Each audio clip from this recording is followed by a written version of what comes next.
Muy bien, retomo entonces y repito esta frase con la cual terminé el video anterior.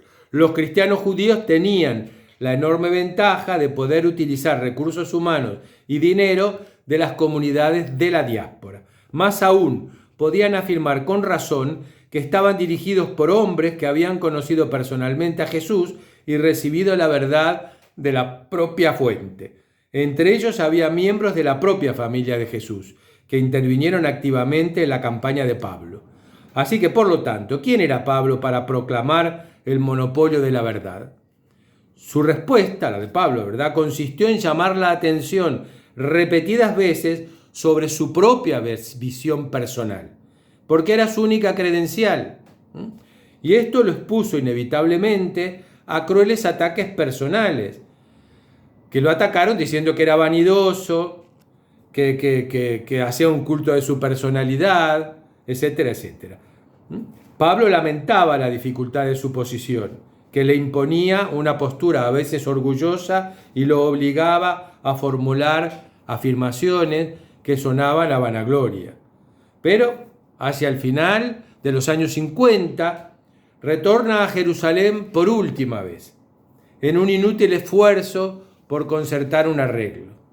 El ala judía intencionadamente lo obliga a realizar un gesto renuente de respeto al templo, lo que lo lleva a ser arrestado y encarcelado por las autoridades judías.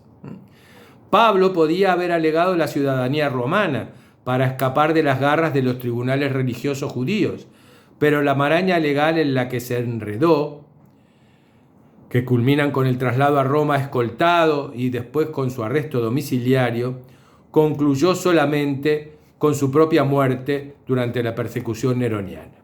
De esta forma, la iglesia dura de Jerusalén liquidó eficazmente la carrera misionera de Pablo. O sea que acá nosotros esta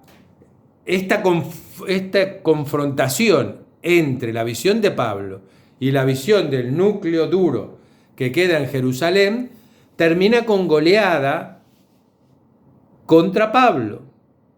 Parecen los partidos nuestros de de Peñarol y Nacional y ahora de la selección. O sea que acá, digamos que Pablo pierde esta batalla, pierde y la pérdida se sella con su muerte en el martirio.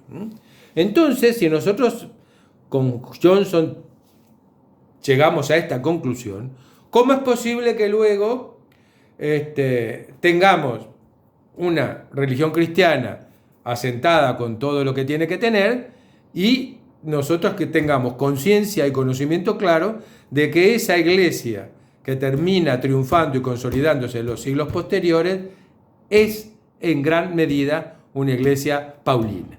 Muy bien, entonces leamos lo que nos dice Johnson para explicarnos esta aparente incongruencia, que repite un poco el proceso de Jesús, ¿verdad? Es decir, un líder que muere condenado como un delincuente termina siendo el líder triunfante de un nuevo mensaje religioso. Acá, su principal explicitador, el principal personaje sobre el cual se hace imprescindible construir la religión posteriormente cristiana, también desaparece casi en una situación desesperada y con su propia muerte.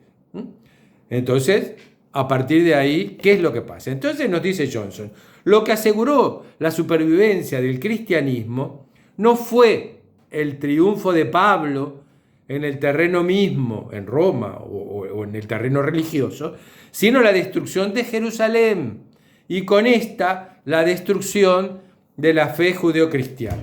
Es decir, acá, ¿por qué termina triunfando el cristianismo? Porque en realidad quien termina casi desapareciendo de la faz de la tierra es el judaísmo tradicional, aplanado por la aplanadora romana a partir de ahora del año 70 hasta el 135 que se termina de pasar la aplanadora.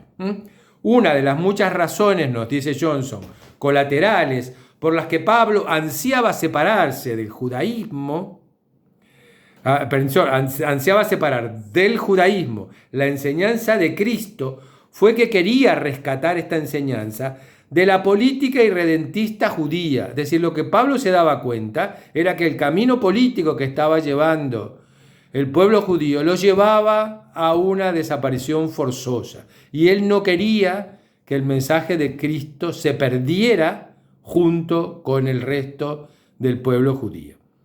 El Mesías político y militar judío nada significaba para los griegos y para los romanos. A los ojos de Pablo, Jesús nunca había sido un Mesías en ese sentido, que era para muchos el sentido que le quería asignar el judaísmo ortodoxo. Pablo, como judío de la diáspora, no se oponía a los romanos. Por el contrario, parece haber admirado el sistema romano y haberlo aprovechado. Su reivindicación pública de la ciudadanía romana fue más que un modo de escapar físicamente de la justicia de la ley, que ahora le parecía odiosa, de la ley judía, ¿verdad? Era una renuncia simbólica a la condición judaica. Pablo no deseaba que el movimiento cristiano se viese perjudicado y que se ha destruido por su compromiso con la búsqueda carente de importancia y desesperada para él de un Estado judío. El reino de Cristo no era de este mundo, y en este sentido Pablo tenía absolutamente la misma posición que Josefo, que Flavio Josefo, el historiador, ¿verdad? En este sentido, si se hubiesen conocido los dos, Pablo habría hallado en Josefo un converso.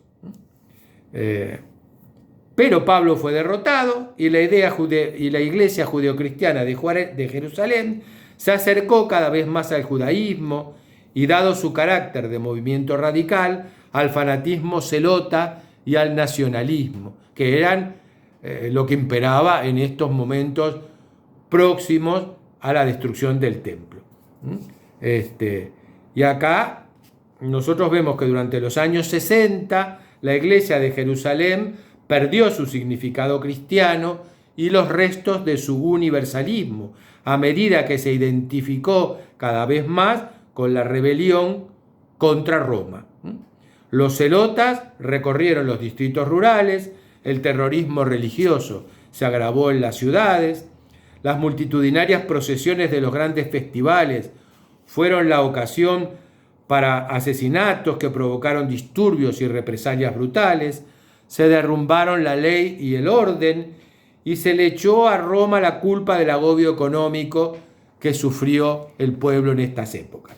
En Jerusalén, un proletariado desesperado se volvió contra Roma, contra una aristocracia sacerdotal colaboracionista y en favor de los hacedores de maravillas, de los bandoleros patrióticos y de los sectarios. La revuelta final y su represión duraron 4 años. Impusieron una gran carga a los recursos militares y económicos del imperio, y Roma tuvo una actitud consecuentemente vengativa. El total de las pérdidas judías indicadas por Josefo suma casi 1,5 millones de personas. La cifra es exagerada posiblemente, pero expresa fielmente los horrores de esa guerra con Roma.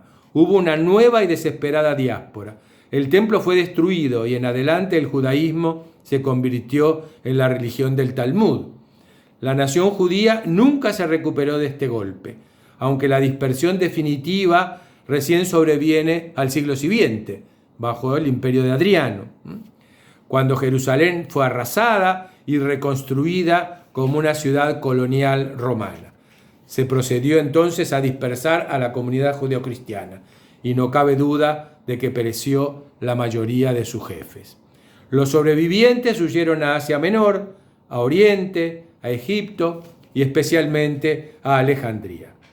Por consiguiente, el centro de gravedad cristiana se desplaza a Roma y el vacío teológico dejado por la extinción de la iglesia de Jerusalén fue ocupado por el sistema paulino.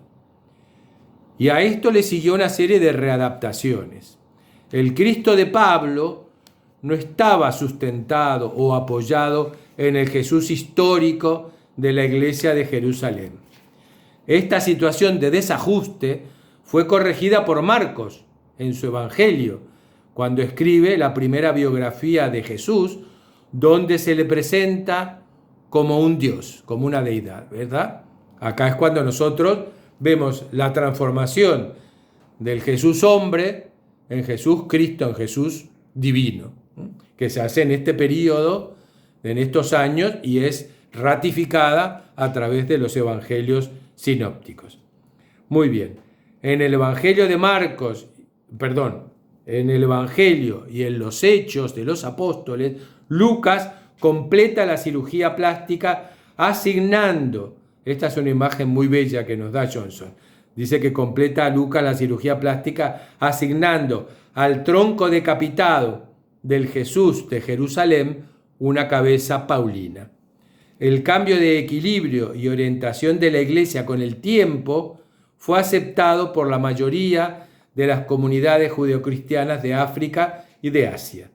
Se refleja en una serie de documentos, como por ejemplo el Evangelio de Mateo, que pulcramente se esfuerza por ser a la vez muy judío y muy cristiano, o el Evangelio de Juan, que señala el triunfo de la teología paulina. Pero otros fragmentos judeocristianos, otras pequeñas comunidades judeocristianas, rehusaron cambiar y llegaron a ser heréticos. Como tales fueron los ebionitas, o pobres, principalmente en Egipto. Se atribuían la condición de iglesia auténtica y primitiva. Habían permitido que los acontecimientos los sobrepasaran, perdieron su derecho a la ortodoxia y llegaron a ser tratados como falsos innovadores.